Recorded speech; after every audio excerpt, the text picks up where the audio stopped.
12 weeks ago, the most pressing aspect of industry was a unemployment rate hovering around 3%, and the difficulty in finding talent and acquiring talent. So when you talk about strategic considerations, I think number one is, how do you hold on to the talent that you've been able to both gather as well as grow?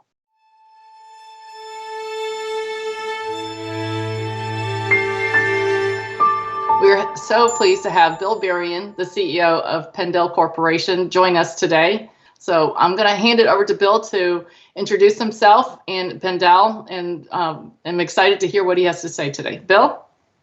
Great. Thanks, Karen. Appreciate this time. This is terrific.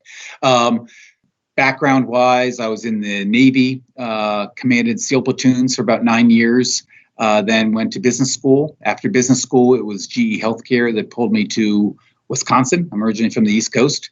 I was a Six Sigma black belt, a global product manager, and then left GE after a number of years to help run and grow two private equity-backed companies. Those experiences went well, and it gave the opportunity to go on the hunt to acquire eventually a Pindell. I imagine that a lot of your experiences have been brought forward to the times that we were seeing right now. I know that Pindell has pivoted in the midst of this. And would you describe some of the things that have either fundamentally changed or some of the things that have changed that you want to carry forward? So Pindell Global Precision, we are a contract manufacturer of precision machine parts for customers globally. What we've seen as probably starting from early March, there's this ramping up of demand for ventilators as a last recourse type of measure for hospitalized COVID patients. So we put ourselves out there, sort of social media and LinkedIn and such, as a possible contract manufacturer of ventilator components. And the power of social media and good salesmanship on the part of the team and all that, we are now on our working on components for our fifth ventilator OEM. So it's been a sort of a head spinning 6-7 weeks at this point of reorienting the team to make these components. As you and your leadership team have gone through this, what are some leadership tips and points that you can share with our audience of things you were surprised you had to grapple with, and also things that you were happy you were able to solve? Well, it's interesting, Karen, looking at advanced manufacturing that I'm in right now and having been in the special operations community. And I think they are, incredibly similar in that they're both characterized by small, highly cohesive, highly trained teams enabled by technology and trying to accomplish outsized objectives. And that really didn't become more truly apparent until we hit this crisis where we have all these parts, never had as many as we did, moving in parallel with the same due dates, having to come through. And where, manufacturing of old might have been, decisions made by supervisors or plant managers or senior executives, around what people should be working on or how resources should be allocated. In this environment, it's really about, individuals knowing what they can contribute, knowing what the timeline is, and coordinating individually and among themselves to get their tasks done as quickly as possible, and to, think through problems and to problem solve and to troubleshoot. But I think, looking forward, how do we in advanced manufacturing continue to drive that sort of broad training, independent thinking, troubleshooting skills? That I think is, necessary not just for this crisis environment, but I think speaks to the post-COVID future. Well, there was a lot there. I just want to kind of highlight a couple of things that was pretty rich. One is, it sounds like there's a lot of team discipline that you put in place, and it certainly was, as I was listening to you, kind of harken back to possibly some of your really high functioning team experience, maybe through the Navy SEALs and beyond.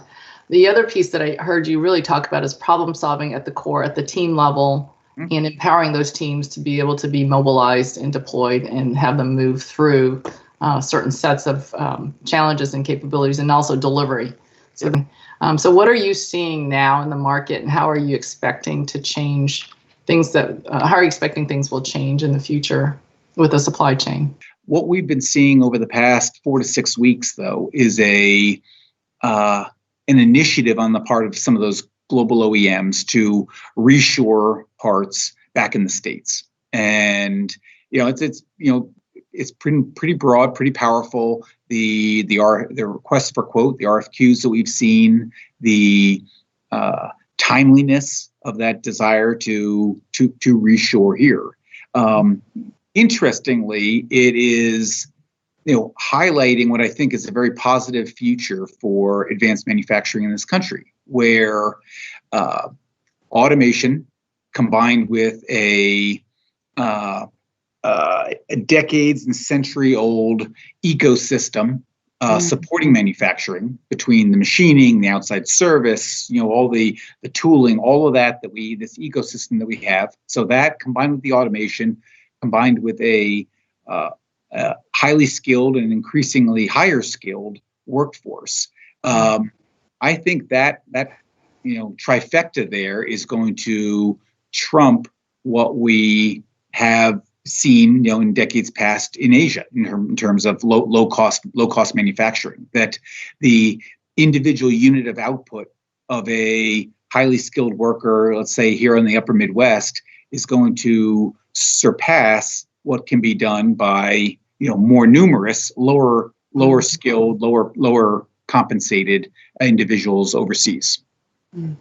Bill, I know you've been very involved with advanced manufacturing and pushing that as a very productive and positive way for the broader business community to continue forward.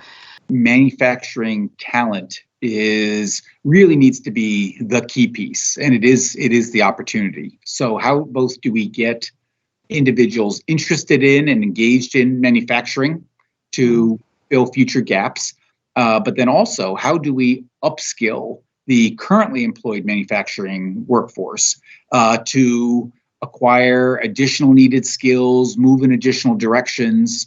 It couldn't be more pressing in terms of the opportunity as well as the need. Right. I think you're absolutely right. It's a very strategic convergence of a number of things that are at play right now, both for the economy as well as for the individual worker. Exactly. That's great. What are some of the strategic considerations as people are working through survival tactics for now? Yep. 12 weeks ago, the most pressing aspect of industry was a unemployment rate hovering around 3%, and the difficulty in finding talent and acquiring talent. So when you talk about strategic considerations, I think number one is, how do you hold on to the talent that you've been able to both gather as well as grow? And the short-term worst solution in my mind would be to pull that decades-old cord of, we've got to reduce our head count, all of that. There will be another side of this. I think the other side is even more positive in the future than it has been in the past. And strategically hold on to your talent. I think this is the time for manufacturers especially to look at their processes and say, what investment can we make that enable individuals at each portion of the value chain to actually be able to do more, and prioritizing what are the biggest sort of inflection points, what are the biggest bottlenecks. Well, thank you, Bill. So core takeaways from today, what we heard from Bill, certainly invest in your talent, even in these times, and you called it an inflection point. And what I keep hearing from you is that this is really an opportunity to upskill, an opportunity to get your processes in place where your teams are empowered, an opportunity to potentially pivot your business to serve some needs in the market that you may not have been previously serving. So it's really great to hear all of that from you, Bill, and you're living it right in the front lines. Right. We want to, again, thank Bill Berrien, CEO of Pindell, an amazing business leader. Karen, thank you for asking. Great to talk.